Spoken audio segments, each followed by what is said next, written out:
Hello everyone, today we are going to demolish any fear that you might have concerning the ever so scary little punctuation mark called the semicolon. After watching this short mini lesson, you will be able to use semicolons in your writing with ease and confidence. So sit back, watch, and listen to this presentation on semicolons, the independent clause connectors, presented by Fanny Jo Newton, Nicole Kelso, and Katie Baum. A semicolon combines two different things. First, it has the power of a period, but it also has the versatility of a comma. Put these two together and it makes the semicolon. But wait, you might be wondering, what exactly is a semicolon? Semicolons connect independent clauses together. You would use a semicolon when indicating a close relationship between ideas. Semicolons are efficient. In fact, they work better than a period or a comma when connecting shorter independent sentences. Semicolons help the writer continue the flow of a sentence or the flow of ideas. But probably most importantly, semicolons are all about style because you do not have to use them in writing, but skilled writers can use semicolons to enhance their writing. Okay. Why use a semicolon then if you could be grammatically correct without them? First, semicolons boost your writing style. They help establish complex lists, and most importantly, they connect complex ideas better than other forms of punctuation. Think of semicolons as your friends. But you can't just throw a semicolon in your writing whenever you want. You cannot use a semicolon if you do not have a complete sentence on both sides of the semicolon. You must have a subject and a verb before and after the semicolon. Take a look at this example. I went to school. School is lame. This is a correct way to use a semicolon because both of the independent clauses before and after the semicolon have a noun and a verb. I and went for the first clause, and school is and is for the second clause. What about this next example? This is not a proper use of a semicolon. I went to school, the lame school, because while the first clause has a noun and verb, the second clause does not. As mentioned earlier, you can use a period instead of a semicolon. But sometimes, using periods can make your sentences sound choppy or not especially connected. In fact, periods can limit the flow of writing by making separate thoughts and ideas. Look at this example, and listen carefully when I read it. It was the best of times, it was the worst of times. Did you hear the pause? This is caused by the period. Doesn't it sound a little choppy and not as smooth as it could? You could also use a comma instead of a semicolon, or a period in some instances. While this keeps the relationship between the ideas alive, it forces the writer to add extra words, which might make the sentence feel too wordy. Also, sometimes when adding extra commas to sentences, a writer can accidentally form a comma splice or confuse the reader with extra commas. Take a look at our example and listen to what the comma does to the sentence. It was the best of times and it was the worst of times. Notice the difference in inflection and emphasis that the comma causes? But a semicolon adds a different and unique style. Semicolons connect the two clauses, but without the extra words, and semicolons show the contrast in relationship between clauses. Let's read our quote one more time with a semicolon. It was the best of times, it was the worst of times. Notice the clauses are connected and flow together easily. Remember, semicolons are all about style. As shown, you could use either period, comma, or semicolon for these two clauses, but Dickens uses semicolons in this sentence to emphasize the paradox of the clauses.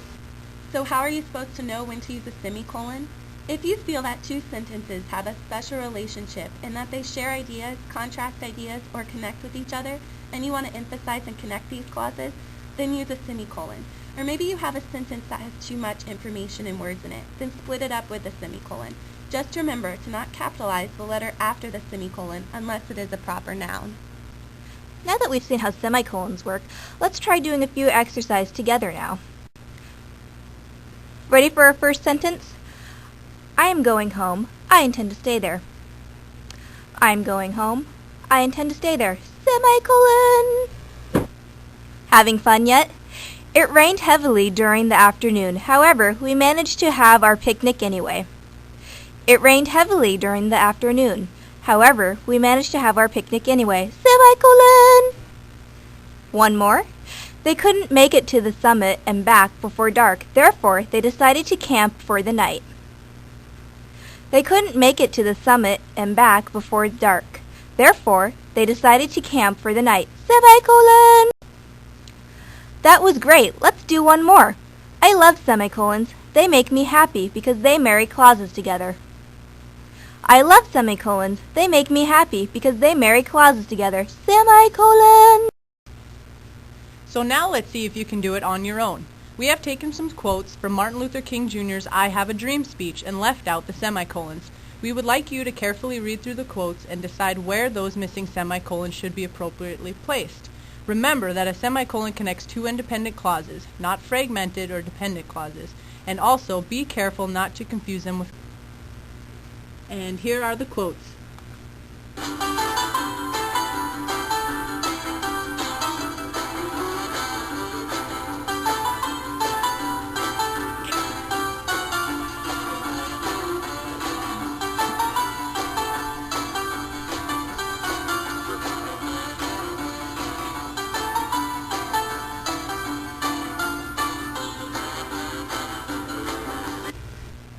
All right, well, let's see how you did. In the first quote, there is one missing semicolon.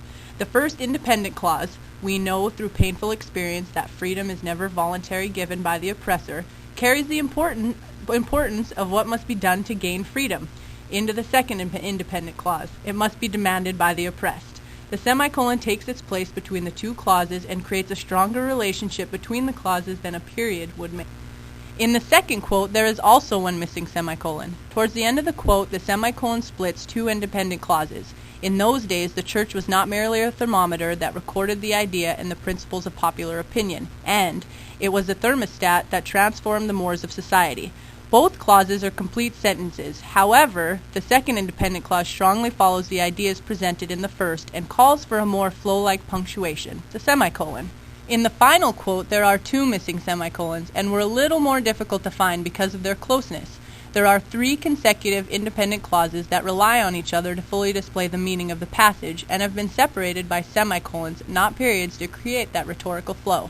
The three clauses are as follows. The first, for more than 2 centuries our forebears labored in this country without wages. The second, they made cotton king. And the third, they built the homes of their masters while suffering gross injustice and shameful humiliation. These three clauses are connected by their reference to the forebears and their actions. If periods were used in places of the semicolons, it would result in a weaker relationship and statement. Now let's have some fun with semicolons. Because they are a stylistic punctuation choice, you can use them as often as you please. In this activity, we would like you to insert semicolons stylistically into the passage. Just remember to think about the grammatical rules of semicolons that we previously summarized. And be careful, because although some of the sentences may have strong relationships with each other, they may be trying to fool you to think they are independent clauses. So take out a sheet of paper and jump in this creative activity with us. Dr. Seuss's children's book, The Cat in the Hat. The sun will not shine. It was too wet to play. So we sat in the house all that cold, cold, wet day. I sat there with Sally. We sat there, we two. And I said, how I wish we had something to do. Too wet to go out and too cold to play ball, so we sat in the house. We did nothing at all. So all we could do was sit, sit, sit, sit, and we did not like it, not one little bit. And then something went bump. How that bump made us jump. We looked, then we saw him step in on the mat. We looked and we saw him, the cat in the hat. Doesn't that just bring back those old memories? All right, so now check with your neighbor and compare semicolon differences in your passages.